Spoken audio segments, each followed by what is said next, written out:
Si vous avez du mal à avoir une vision saine de vous-même, cette vidéo est pour vous. Bien que certains d'entre nous puissent penser que l'amour de soi est une poursuite narcissique et égocentrique, ce n'est pas le cas. Les chercheurs Eric Fields et Gina R. Koperberg, du département de psychologie de l'université Tufts, ont expliqué que les perceptions de soi positives sont considérées comme un élément clé d'un fonctionnement psychologique sain, influençant l'estime de soi, la motivation et la détermination. En effet, un manque de biais positif envers soi-même, voire un biais négatif, peut contribuer aux troubles de l'humeur et d'anxiété. Donc, si l'amour de soi vous semble futile, voici quelques moyens pratiques pour apprendre à vous aimer.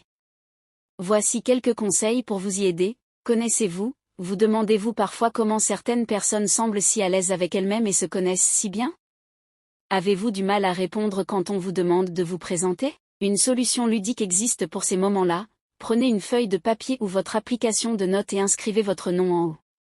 Divisez la page en 4 parties et intitulez-les « Ce que j'aime, ce que je n'aime pas, mes faiblesses et mes forces ». Remplissez les espaces sous ces rubriques.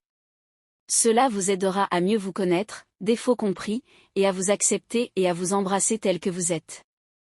Compassion envers soi-même, faites attention au type de langage que vous utilisez avec vous-même lorsque vous remarquez un défaut ou une erreur. Vous insultez-vous ou adoptez-vous un ton plus bienveillant et compréhensif?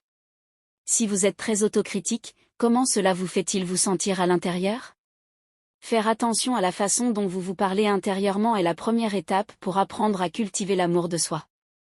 Rituels. Créer des rituels personnels, qu'ils soient quotidiens ou hebdomadaires, peut vous aider à vous sentir plus connecté à vous-même. Ces rituels peuvent inclure des activités physiques, la méditation, la rédaction de journaux ou la prière. Prendre soin de vos besoins de base vous aidera à vous aimer davantage. Langage d'amour de soi. Appliquez le concept des 5 langages de l'amour de Gary Chapman à votre relation avec vous-même. Découvrez votre langue d'amour de soi et incorporez des pratiques d'auto-amour qui vous conviennent spécifiquement. Le chemin vers une véritable compassion et un amour de soi est long, mais ne vous découragez pas.